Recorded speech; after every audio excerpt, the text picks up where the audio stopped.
Let's jump into this. So this is it. This is the Track Titan platform, and this is what we call the dashboard, so to speak, the home screen of the platform and of your account. As you can see, that dashboard actually fulfills two purposes. One, it shows all the sessions that you drove previously, or the most recent 5 in that case. If you want to see all of them, you simply click on Analyze Your Driving. The most recent sessions will always pop up here, so whenever you record a session, which we record seamlessly in the background, you drive, we record, we stream that data to us in the cloud, we analyze it rapidly, and you get the insights once you click into a session. Secondly, we also show you this hexagon, or so to speak, the spider diagram of our skills assessment. And this is really unique to Track Titan. As you can see, we don't just show you raw data, we actually give you the insights on what you're most struggling with. So you can see in this case, this person isn't using all the available grip overall, which should be the main focus area from a learning standpoint.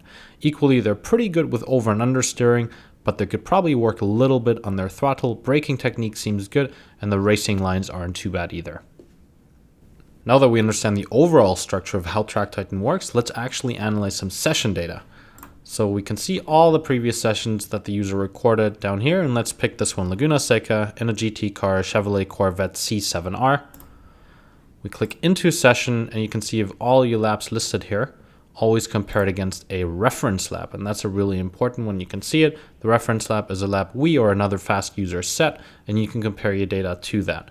As you can see, you have either red or green deltas around the track, which means if it's red, you're actually losing time compared to this lap. If it's green, which might not happen too often, but if it does, that's awesome. You're actually beating the reference lap through this segment of the track. And you can see we've segmented each track that the platform supports into different corners. So you can actually not just see that you're losing time overall. This lap is about 8 to 9 tenths slower, but we show you instantly where you're losing time. Now, how we would approach this is mainly once you understand, okay, this is where I'm losing time, you can simply order the segments by the difference to the reference. So for instance, of course, ideally you want to start by analyzing your slowest segment compared to the reference lap. Now that we understand where we're losing most of our time, in this case in segment 8, right, as we've ordered the table, let's analyze segment 8, right? We want to understand what's actually happening here. What's different in our lap compared to that of a pro? So once you click into a segment, you get to this screen, which is really the juicy bit of the data analysis. We show you on the left-hand side the racing line analysis, which shows you exactly how your line, always the orange, compares to that of a pro. And you can see they differ slightly, not too much, which is also why your racing line score is pretty high in this case. On the right-hand side, we have the speed chart, which shows you exactly where in a corner you are slower or faster than the other lap.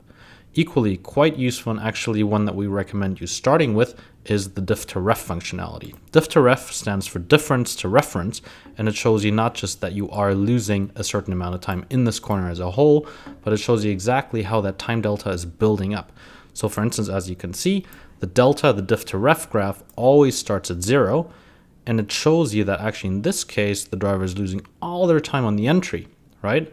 Then actually making up time on the exit. So in this case, don't worry too much about your throttle application or your line on the exit. This is all about focusing on the entry and improving that part of the corner. Without going into too much detail, the scores are all clickable, as you can see. And ideally, you score a 10 on every single one, right? We score you from 1 to 10 in different areas, such as understeering, oversteering, or using grip. What those mean, we'll cover in dedicated special videos from here onwards. But just to give you an idea, in this case, you can see everything's actually pretty decent except for what we call using grip. So let's look at what's happening. And this is what using grip shows you. You can click into each of these scores and it shows you different graphs. For instance, if you want to analyze your braking, which is pretty good, you click into braking.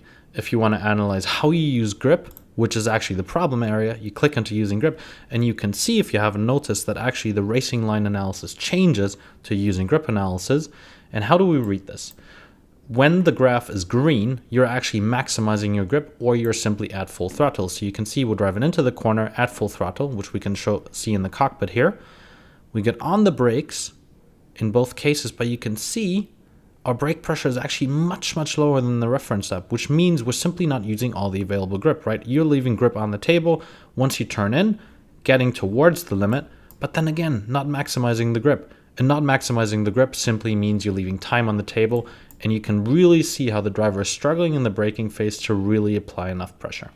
And this is how you use Track Titan. You click through the scores, and if a score is low or just yellow and therefore medium, you click into it, you analyze, and we show you exactly why you're losing time. And by using the speed and diff to ref chart, we show you exactly what impact that has on your lap times.